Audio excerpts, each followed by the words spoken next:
kamu pilih buku, dong harus beri reaksi ini. Kalau dong kamu pilih, dong harus beri reaksi ini. Paham ya? Yang pertama itu ada buku dan musik. 1, 2, 3. Kamu kenapa tidak memberikan dia? Tinggi, ini saya lihat. Oh, banyak yang suka dia. Mana yang suka buku? Ini ada 2 orang ini. Ya, di mana tuh suka? Ini rajin belajar. Kenapa suka buku daripada movie? Buku yang saya suka kayak jadi suka baca-baca. Kalau yang suka movie, nanti yang suka movie. Jadi belakang kenapa lebih suka movie daripada nonton daripada baca buku? Oke, yang kedua, kalau yang kedua itu ada sport dan online games.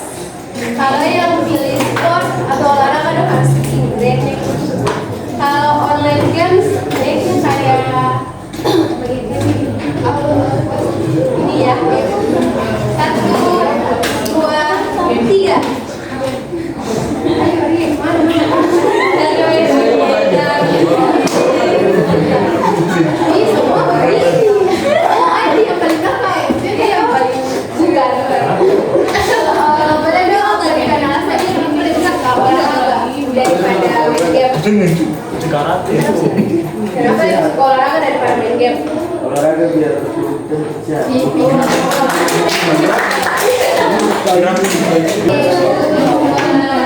Atau masih atau punya materi. Kalau punya materi tentang analytical exposition test. Yo sudah. So far pernah dengar analytical exposition test karena kamu tahu apa itu? Analytical exposition itu yang gambaran, yaitu teks yang berisi argumen atau pendapat seseorang. Seseorang ini siapa? Seseorang ini adalah penulis tentang sebuah topik atau isu yang diangkat sebagai topik untuk tulisannya.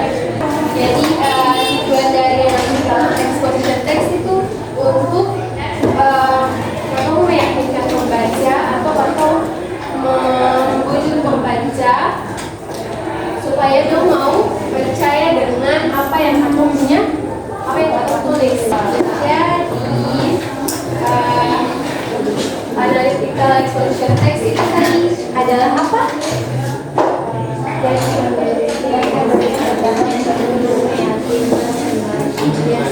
berisi tentang argumen penulis. Kamu punya tujuan adalah untuk membaca untuk sebenarnya dengan apa yang ya. Jadi di masukkan generic structure of analytical exposition. Ada yang tahu ada berapa generic structure analytical exposition? Ada? Itu ada apa tuh? Jadi generic structure-nya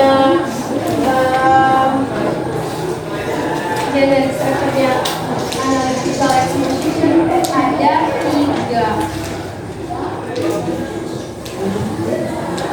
Pertama ada tesis. Ada yang pernah dengar tesis? Apa yang tentang tesis? Jadi tesis itu adalah atau kalau punya pengenalan tentang sebuah topik. Misalnya tadi topiknya tentang Radit adalah anak yang baik.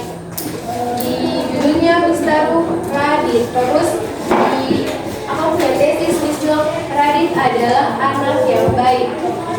Terus nanti kemudian dari tesis yang Mister itu kan belum bisa dipercayakan. Misalnya tahu saja Radit adalah anak yang baik. Nanti kemudian setelah tesis ada yang namanya argumen. Ada yang namanya argumen. Argumen itu isinya bukti. fakta atau alasan yang mendukung atau punya tesis. Misalnya tadi di tesisnya Miss bilang Radit adalah anak yang baik. Jadi di argumennya Miss kasih bukti foto, dia ada sumbang, dia ada bikin kegiatan sosial. Dari bukti itu pembaca akan percaya di argumen itu isinya adalah bukti, alasan atau fakta untuk mendukung atau punya tesis. Kemudian setelah argumen ada yang namanya referensi. Ini adalah kesimpulan atau paragraf akhir yang gunanya untuk mempertegas atau punya pendapat atau punya kalimat yang mempertegas atau punya argumen. Misalnya tadi Miss bilang tadi adalah anak yang baik. Argumennya Miss kasih foto-foto dan bukti-bukti tadi punya hal-hal yang mendukung tadi punya kebaikan-kebaikan di foto dia ada sumbang, dia bikin kegiatan sosial.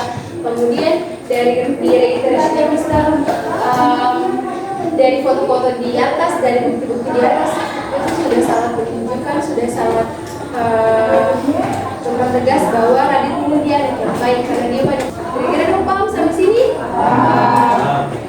Jadi tesis tadi adalah apa? Tesis.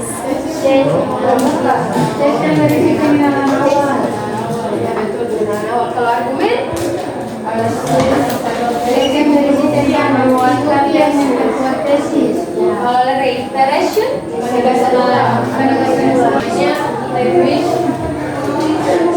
ada yang ngomongin language features ya.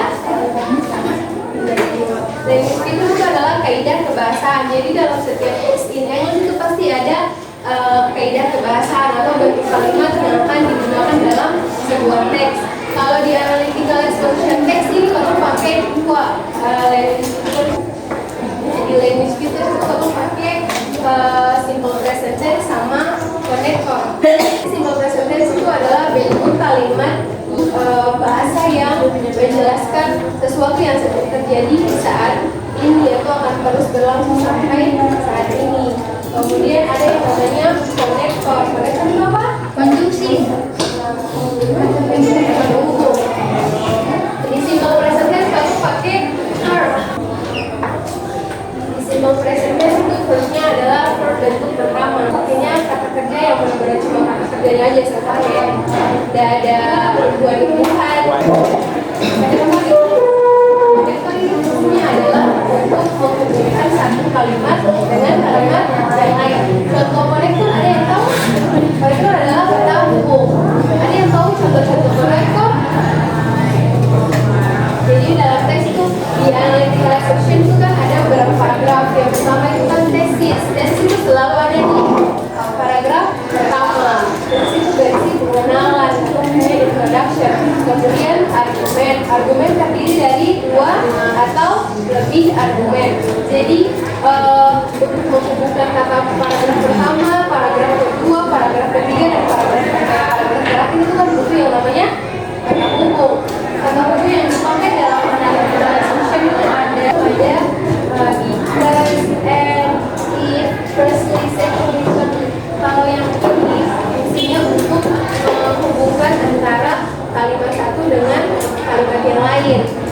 Kemudian kalau yang firstly dan secondly semua itu adalah fungsinya untuk menghubungkan paragraf yang satu dengan paragraf yang lain.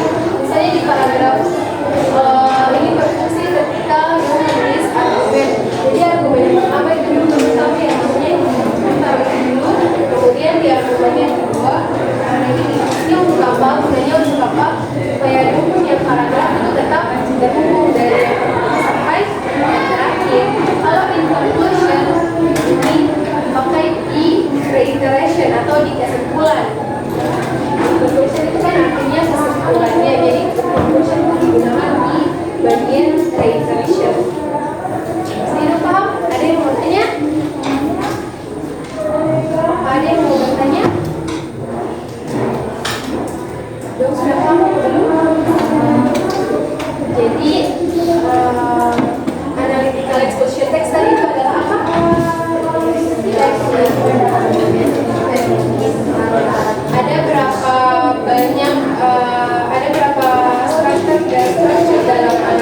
teks 3. Ada apa? Tesis.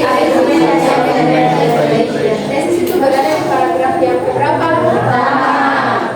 Argumen 2. Kalau reiteration? 3.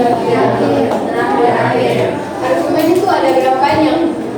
2 sampai 3. Argumen itu isinya apa? Bukti atau fakta yang menguatkan tesis. tesis itu apa dia? Tesis. Jadi di sini tuh ada contoh. Aku punya topik adalah the importance of having breakfast for students. Pentingnya sarapan pagi bagi siswa. Di tesisnya penulis bilang sarapan itu sangat penting untuk siswa karena memberikan energi untuk memulai hari dan kemudian juga tetapi orang-orang siswa banyak menyepelekan sarapan, sering men-skip sarapan ketika pagi hari. Terus di argumen 1 penulis bilang kenapa itu penting, karena breakfast itu energi itu berbagi. Jadi breakfast itu sarapan memberikan waktu energi untuk badan dan tubuh. Argumen 2 penulis bilang sarapan membantu siswa untuk lebih fokus karena sudah sarapan, jadi dia punya badan sudah segar, itu membantu dia untuk fokus ketika berada dalam kelas. Di reiteration atau kesimpulannya penulis bilang kenapa sarapan penting, karena sarapan memberikan energi, kemudian membantu siswa untuk fokus, sehingga itu sangat penting sebagai siswa dalam belajar. Habis ini sudah paham ya tentang analytical exposition. Sekarang ada muda buruk, dia masih sama 4 orang. Udah dari teks yang ada itu tuh identifikasi mana tesis, mana argumen, mana paragraf reiteration. Kemudian dok cari term sama konektor dari dok punya teks